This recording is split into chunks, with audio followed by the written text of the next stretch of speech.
explain to us why you have a different view about cryptocurrencies, not just Bitcoin, but cryptocurrencies. Well, you might have noticed all of those guys are over 60, and I'm not. And there's some truth to that, in that, you know, it's very difficult for someone who didn't grow up in a digital world to actually start understanding how we can be moving into a digital world.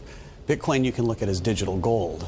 You know, what is gold? Gold is a precious metal. It could have been copper or lots of things on the periodic tables.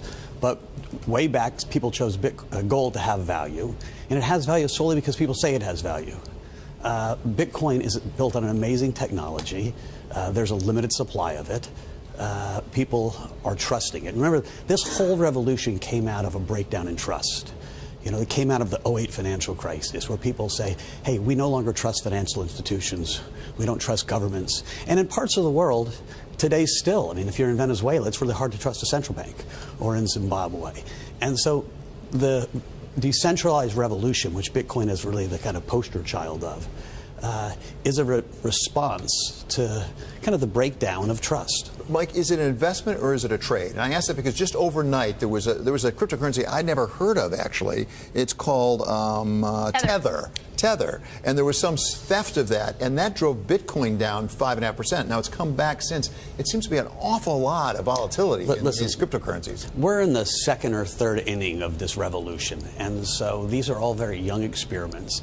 Each of these coins are individual ecosystems with their own use case. And so Bitcoin, the largest, is really a decentralized system of money, or decentralized system of store wealth. But there are 1,000 other coins, 30, 40 decent market cap coins that have their own system. Because prices have moved so far, like in anything, people are nervous, and so, you know, you've made a whole lot of money and there's news, you want to book your profits and get out, and so. But to be fair, I mean, people lost millions of dollars they're not going to get back. How does that not put the whole model into question? So the total market cap of the crypto space now is about $250 billion, and 30 million got hacked and got stolen. And so it certainly gets people nervous. We spend a lot of time thinking about security of our coins and how to custody them and how to keep them safe. You know, 2 years ago when I had a smaller amount invested, I spent a lot less time. Yeah, just to take a look at that chart, this is sort of market share of the different cryptocurrencies, with the white Bitcoin being at the top, the Ethereum, the orange there. And so that's not total value, that's market share, basically. Right. And it looks like Ethereum has taken some, but now receded a little bit. Yeah, so for a while, Ethereum really had an amazing run, right? It went from, you know, $1 really 2 years ago up to $400.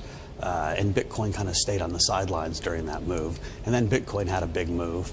I think right now, for first-timers that are entering this market, Bitcoin is the name they've heard of, and so that's what's really kind of driving that move.